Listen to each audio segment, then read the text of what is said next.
पर लिखा गया है scientists welcome clearance to GM mustard for farming. देखिए, साइंटिस्ट का मतलब आप सभी जानते हैं, वैज्ञानिक, एस लगा हुआ है तो वैज्ञानिकों, ठीक है। वेलकम स्वागत, क्लियरेंस का मतलब होता है दोस्तों मंजूरी। साइंटिस्टों ने क्या किया कि जो वैज्ञानिक हैं उन्होंने वेलकम किया, स्वागत किया, किसका? क्लियरेंस का, मंजूरी का, to GM mustard.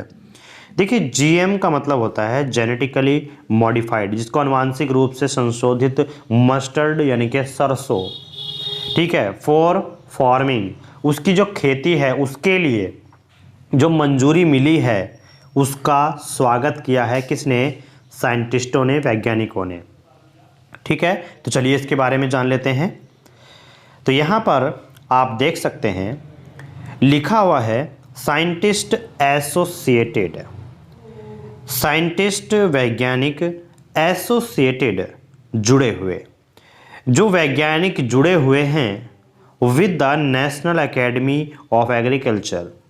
National academy of agriculture से मतलब राष्ट्रीय कृषि विज्ञान एकेडमी, जो एकेडमी का मतलब होता है कोई स्कूल हो सकता है, कॉलेज हो सकता है, यूनिवर्सिटी, एजुकेशन इंस्टीट्यूशंस हो सकते हैं, ठीक है। तो scientist associated with the national academy of agricultural sciences, कि जो वैज्ञानिक जुड़े हुए हैं किसके साथ?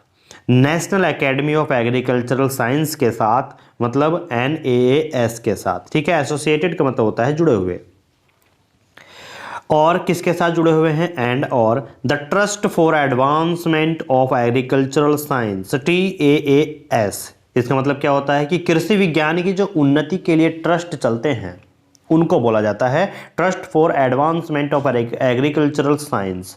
तो जो भी वैज्ञानिक इनसे जुड़े हुए हैं, किससे? NAAS से और TAAS से, हैव वेलकम्ड, उन्होंने क्या किया है? स्वागत किया है the recent approval by the ministry of.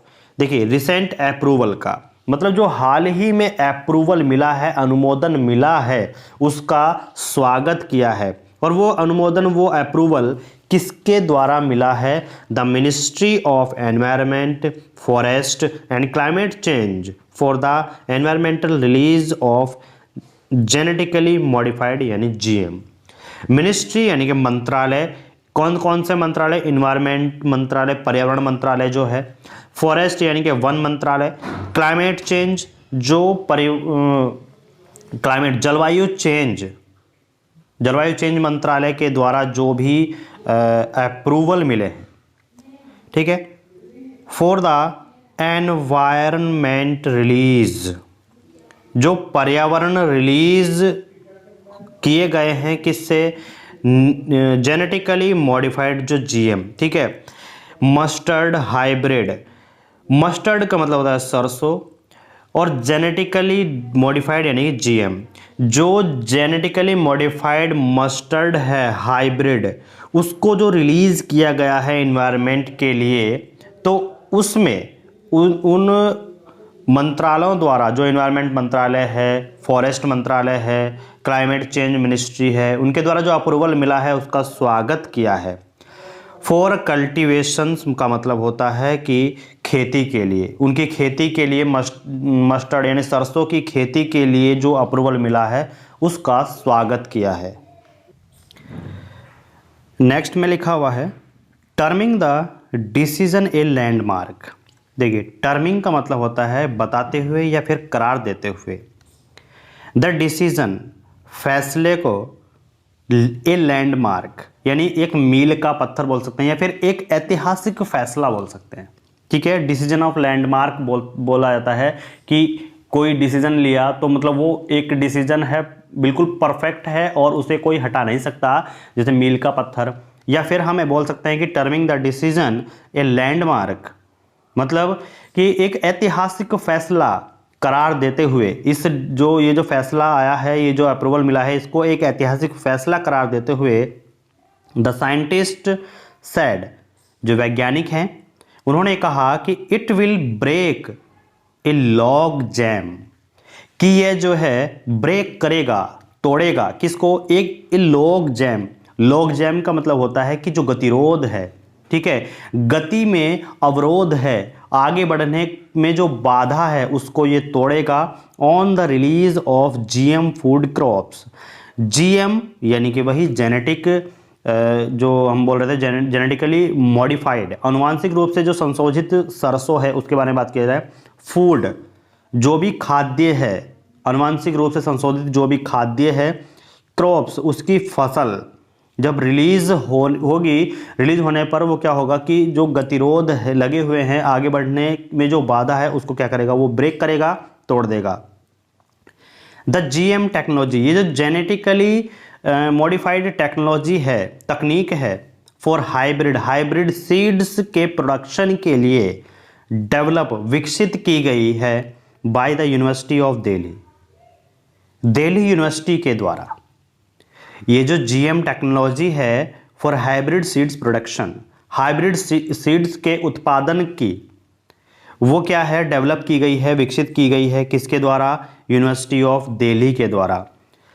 Will play an important role, और ये क्या करेगा, प्ले करेगा, निभाएगा एक इम्पोर्टेंट रोल, महत्वपूर्ण भूमिका, एक महत्वपूर्ण भूमिका निभाएगा किसमें, इन रिड्यूसिंग, कम करने में, किसको कम करने में, the edible oil import burden, जो एडिबल ऑयल का मतलब है जो खाद्य तेल का इंपोर्ट, निर्यात बर्डन है, बोझ है, ठीक है, उसको कम करेगा। एंड और इन मूविंग टूवार्ड, देखिए जो मतलब है मूविंग टूवार्ड का मतलब आगे की ओर बढ़ने में, ठीक है, उसको आगे की ओर बढ़ने में क्या करेगा, एक उसको हम कह सकते हैं कि एक अहम भूमिका निभाएगा, इंपॉर्टेंट रोल निभाएगा, ठीक है, कि जो भी इंपोर्टिंग एडिबल ऑयल का बर्डन है उसको कम करेगा और उसको आगे बढ़ाने में क्या करेगा, उसके इंपॉर्टेंट रोल निभाएगा। सेल्फ सफिशिएंसी इन एडिबल ऑयल, सेल्फ सफिशिएंसी का मतलब है उसकी आत्मनिर्भरता को आगे बढ़ाएगा, यानी कि in moving toward self sufficiency, उसके आत्मनिर्भरता को क्या करेगा, आगे बढ़ाने में इंपॉर्टेंट रोल अदा करेगा। इन एडिबल ऑयल, किसमें, खाद्य तेल में, प्रोडक्शन, उसके उत्पादन, खाद्य तेल के उत्पादन का जो आत्मनिर्भरता है उसको आगे बढ़ाने में, ठीक है, इंपॉर्टेंट रोल निभाएगा। और उसमें जो भी इंपोर्ट करने में बर्डन पड़ता है, बोझ पड़ता है, परेशानियां आती हैं, उसको कम करेगा, ठीक है। चलिए आगे है, the decision to release GM mustard, जो ये फैसला है रिलीज करने के लिए जीएम मस्टर्ड को, जेनेटिकली जो मॉडिफाइड मस्टर्ड है, सरसों है, मस्टर्ड का मतलब होता है सरसों, will encourage more research, more research का मतलब होता है, देखिए मोर का मतलब अधिक है, रिसर्च का मतलब होता है जो शोध होते हैं। एंकरेज का मतलब होता है बढ़ावा देना या फिर प्रोत्साहित करना, तो जो अधिक शोध हैं उनको क्या करेगा, प्रोत्साहित करेगा, बढ़ावा देगा। क्या, ये जो फैसला है, डिसीजन है किसका, जीएम मस्टर्ड को रिलीज करने का, ये जो फैसला है ये मोर रिसर्च को, अधिक शोध करने को प्रोत्साहित करता है या फिर बढ़ावा देता है। एंड और इनोवेशंस, और जो नई खोज है उसको बढ़ावा देता है। टू रिड्यूस, अब देखिए आगे लिखा हुआ है टू रिड्यूस, उसको कम करता है। The environment food print for agriculture, environmental पर्यावरणीय फुटप्रिंट ऑफ एग्रीकल्चर, खेती के फुटप्रिंट को develop climate resilient crops, developed का मतलब होता है विकसित, क्लाइमेट रेजिलेंट, देखिए जो यहाँ पर लिखा हुआ है कि क्लाइमेट रेजिलेंट, क्लाइमेट रेजिलेंट का मतलब होता है कि जलवायु अनुकूल, ठीक है, जो जलवायु अनुकूलन को बोल सकते हैं। उनके क्रॉप्स यानी कि फसलों के डेवलप के लिए, विकास के लिए हम कह सकते हैं कि जलवायु अनुकूल फसलों का विकास करना, जैसे डेवलप क्लाइमेट रेजिलेंट क्रॉप्स, ठीक है। लिखा हुआ था कि environmental footprint of agriculture, environmental यानी कि जो एग्रीकल्चर है, कृषि है, उसके फुटप्रिंट पर्यावरण के लिए। डेवलप क्लाइमेट्स रेजिलेंट क्रॉप्स, जलवायु अनुकूलन फसलों का विकास करने के लिए। एंड और हियर बाय का मतलब होता है इस प्रकार से। तो यहाँ पर लिखा हुआ है कि hereby ensure food and nutritional security of the country, देश के जो खाद्य और पोषक सुरक्षा, फूड एंड न्यूट्रिशनल सिक्योरिटी, खाद्य और पोषक सुरक्षा है, उसको क्या किया, एज श्योर किया, आश्वासन दिया, देयर बाय इस तरह। तो हम कह सकते हैं कि इस तरह से देश के जो फूड एंड न्यूट्रिशनल सिक्योरिटी है, खाद्य और पोषक सुरक्षा है, उसको क्या किया, एज श्योर किया, उसको आश्वासन दिया। साइंटिस्ट त्रिलोचन मोहपत्रा, जो वैज्ञानिक हैं Trilochan Mohapatra, R.S. Paroda and KC Bansal said, कहते हैं at a press conference here, यहाँ प्रेस कॉन्फ्रेंस में कहते हैं, कब, ऑन मंडे। तो ये जो भी कुछ कहा गया है, ये मंडे को एक प्रेस कॉन्फ्रेंस में यहाँ कहा गया, जिसमें त्रिलोचन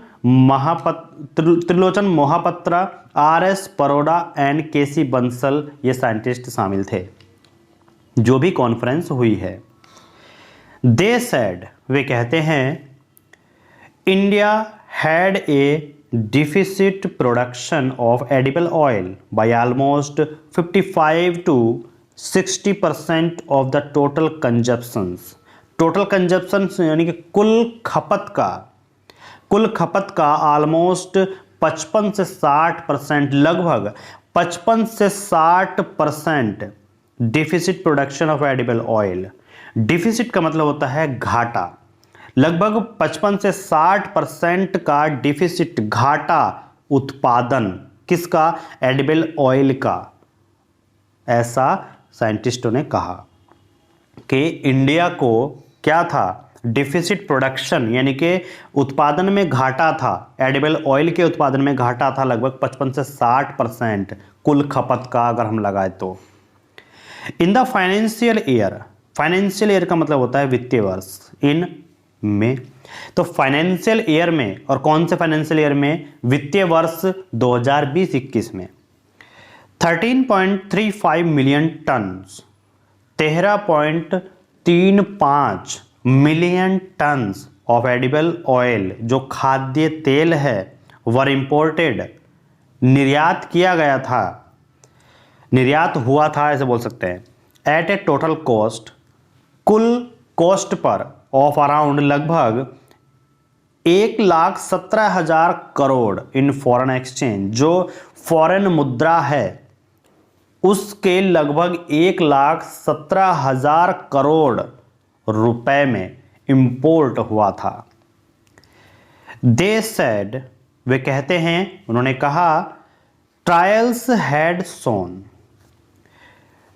परीक्षणों ने जो दिखाया है, ट्रायल्स यानी कि जो परीक्षण है, हैड शोन, उन्होंने दिखाया है, दैट कि the variety had a yield advantage of 28% over the mega variety. क्या दिखाया है कि द वैरायटी जो किस्में हैं, हैड ए यील्ड, किस्मों की जो पैदावार थी, एडवांटेज, पैदावार से जो फायदा था, of 28% over the mega variety, जो बड़ी बड़ी वैरायटी है जैसे Varuna, and 37% over the zonal checks. ठीक है, तो यहां पर यह कहा गया है कि परीक्षणों ने यह दिखाया है कि जो वैरायटी है, ये जो वैरायटी है, हैड ए यील्ड एडवांटेज, मतलब जो पैदावार, उपज में जो फायदा है, एडवांटेज है, ऑफ 28% अधिक है, किससे, मेगा वैरायटी वरुणा से। जो मेगा वैरायटी वरुणा है उससे 28% ज़्यादा है, और 37% ज़्यादा है जोनल चेक से। ठीक है, जोनल चेक से 37% और वरुणा वैरायटी से 28% ज़्यादा पैदावार इसकी होती है। क्लियर है?